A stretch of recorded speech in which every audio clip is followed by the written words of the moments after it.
Hey guys, Stoney Creek here. Today's the day. It's time for the big reveal. We've got the barn project done. Okay, I'd be lying to you if I said that it was actually done. Is anything ever actually done? No, I don't think so. But I can tell you that the main structure's done, so that's the important part. Now, I had debated with myself early on if I was going to show this as a single piece or if I was going to do it in segments. And I decided to show it as a single piece. I know this is going to be a longer video than I normally do, but I think you'll get more out of it. Now, this was shot over a period of a couple of weeks. We had warm weather, we had cold weather, we've had rainy weather, just all sorts of different things. The end goal, of course, was to get the structure built before winter, to get our yearling doelings out of that temporary shelter that you see behind me. Now, of course, with living out here on the farm, we have other things that come up as well. And that also got in the way of finishing this barn build. Now, if you recall from a few videos ago, we had a hay day, literally a hay day. And then just a day later, I had to make a feed run. I had to run down to the feed mill, and that ended up being a fiasco in itself. So, of course, that took time as well. So anyway, all that to say this, I'm finally ready for the big reveal. Sit back, grab yourself a nice cup of coffee, probably a bag of popcorn, and let me show you how we got this thing built. We're getting ready to start the barn project. Of course, we won't get it done today, but I am wearing my Keeping It Dutch Good Luck t-shirt today. He's building a house, we're going to build a barn. Let's see if we can get it done. First thing I've got to do is pull off the old fascia board from the existing structure. Now we're going to install the ledger boards. These are 2x6 untreated 12-foot pieces. I use a nailer just to hold it into place. Of course, we want to make sure that it's nice and level. The original building certainly was not level, square, or plumb.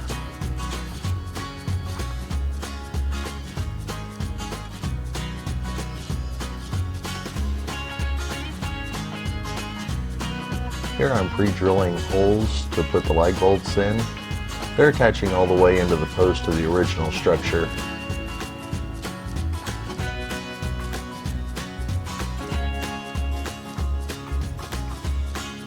After the ledger board's installed, I'm using 2x4 by 12 foot boards for my rafters.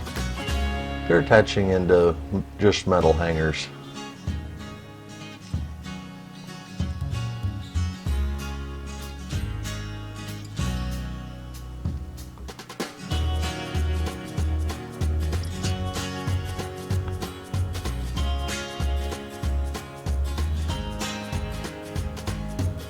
At this point, I'm using screws to anchor them into those metal hangers just to make sure that they don't come away from the wall.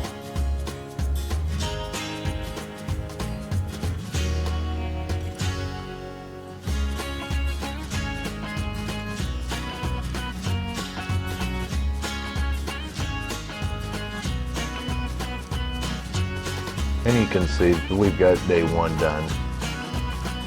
Now, the reason we didn't finish this part the other day, actually come to find out our lag bolts were too short, so I had to go to the store and buy longer lag bolts. So now we're going to go ahead and finish the project.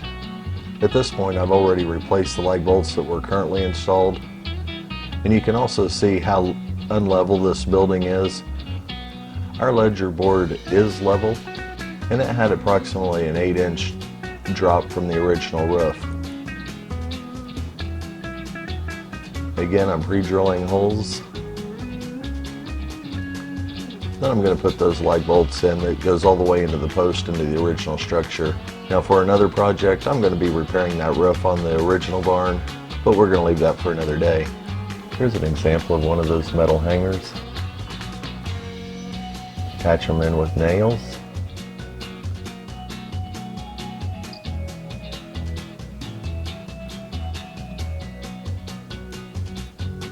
I just put them at the top of the board since I know the ledger board is level.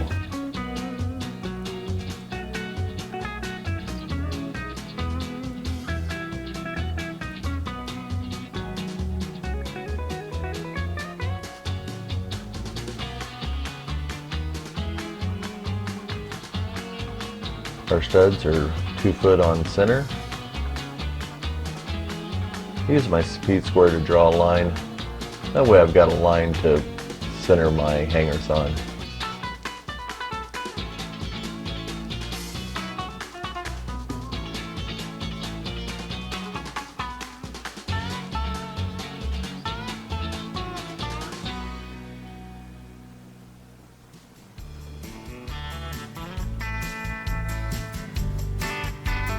And just as before, the 2x4s, we're going to put those up into the hangers.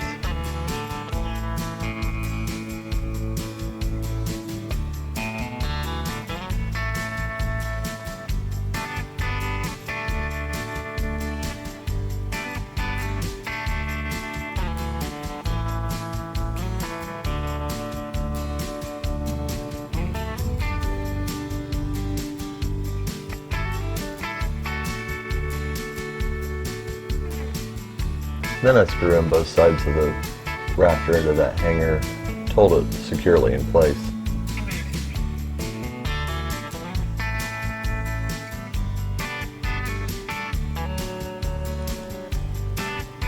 Now on this side, our rafters are supported by a band board, and then I use metal straps to hold those rafters into place.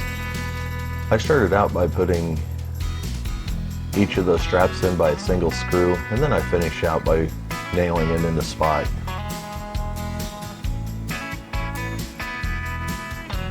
Our roof's got a 4-inch slope here. We don't have to worry about a lot of the snow weight that other areas do. Now here we're installing our wall boards. We're doing it much like we did the ledger board. We use a nail to tack it into spot first.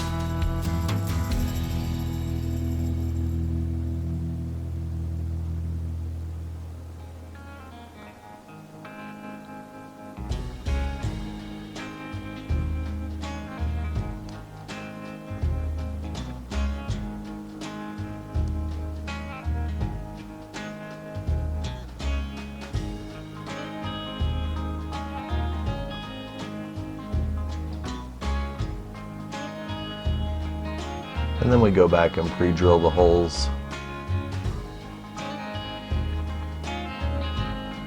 And then add lag bolts to hold them securely in spot.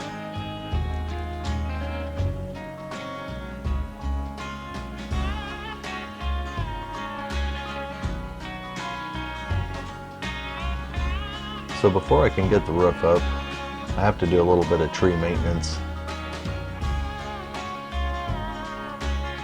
These limbs could prove problematic later on down the road, so I just want to go ahead and get rid of them right now before it causes any issues. Now here I'm using a level to dress up my rafter tails. I'm finding out what's level to the earth, and I've marked every one of these rafters, and then I'm going to go back and saw the tails off. That'll give us a cleaner product once we're finished.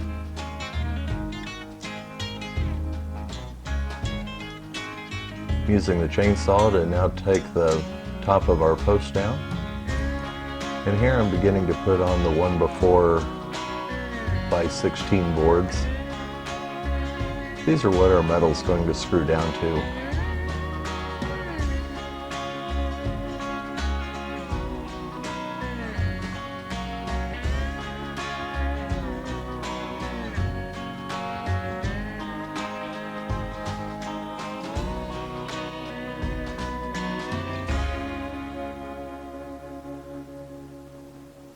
I like to nail it just one side of the board. That way it gives my screw a larger surface to hit without hitting the nail. These are also 2 feet on center. This will give a good area to be able to screw that tin down and not have to worry about it flying away later in a windstorm.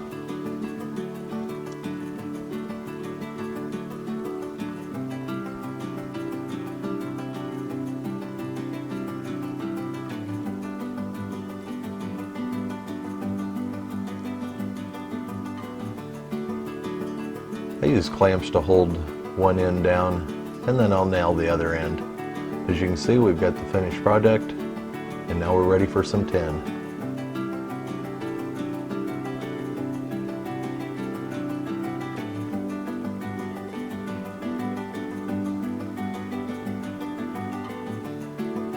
I use the level to span across those 1x4s. That way I know where to place my screws. I screw on the top of the ridge because rain will wash down into those valleys. That's going to be a less chance of water leaking through the roof this way. These screws are designed for the tin, and they've got a little rubber washer on there as well. Now, I did add 2 fiberglass skylights. At some point we plan on running electric into the barn, but until then this will add a little bit extra light into the barn.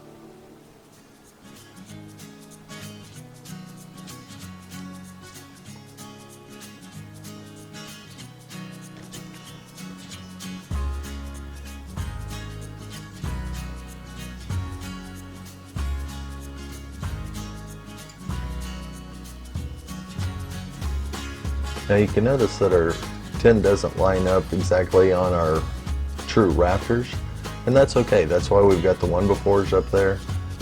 So that way the tin itself will always have something to screw into, and then we don't have to worry about the tin being square to the building as much. The original structure I did not build, and the previous owners didn't know what square, level, and plumb was.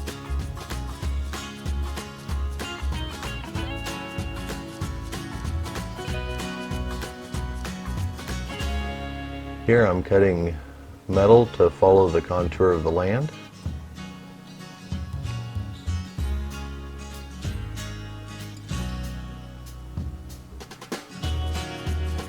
And it's important to level your first couple of sheets, because if you don't, by the time you get to the end of the run, your metal might be pretty skewed. So this will ensure that it stays straight throughout the run.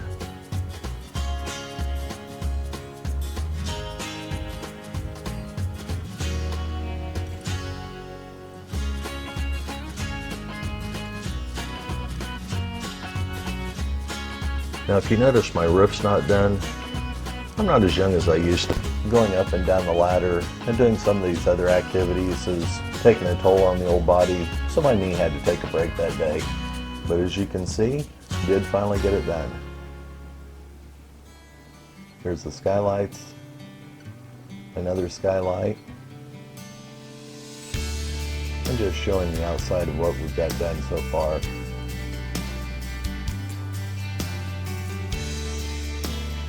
Now here my son and I are cutting some plywood.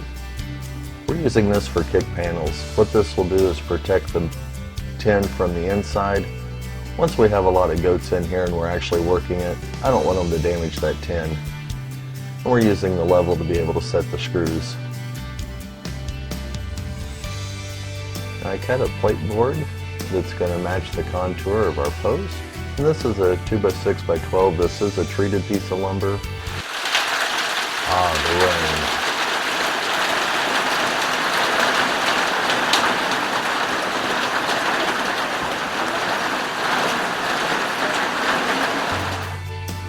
Well, fortunately, we've got a dry place to work today.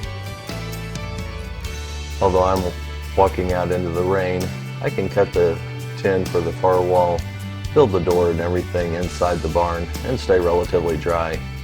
This was a cold, nasty day. My coat had already gotten wet. Putting the kick panel on our door.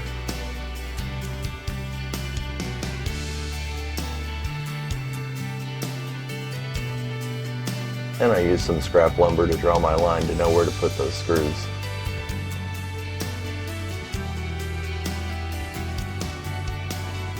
And finishing out the kick panel inside the barn.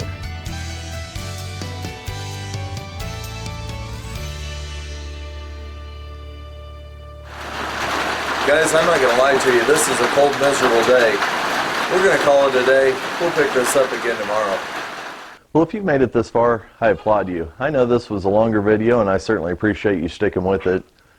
Now just stay a couple more minutes, and let me explain to you why I decided to build this particular type of structure.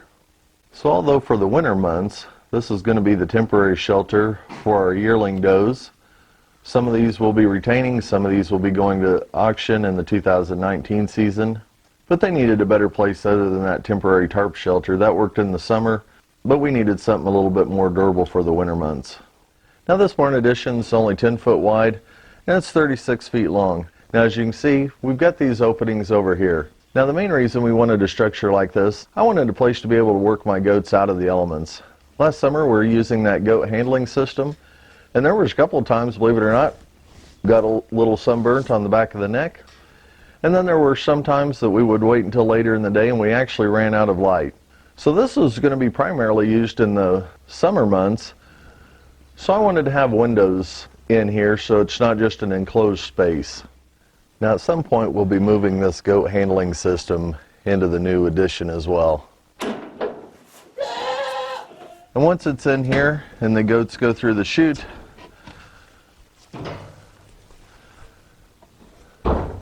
they'll be able to leave this door and go straight back out into the pasture. Well guys, as I said earlier, things are never done.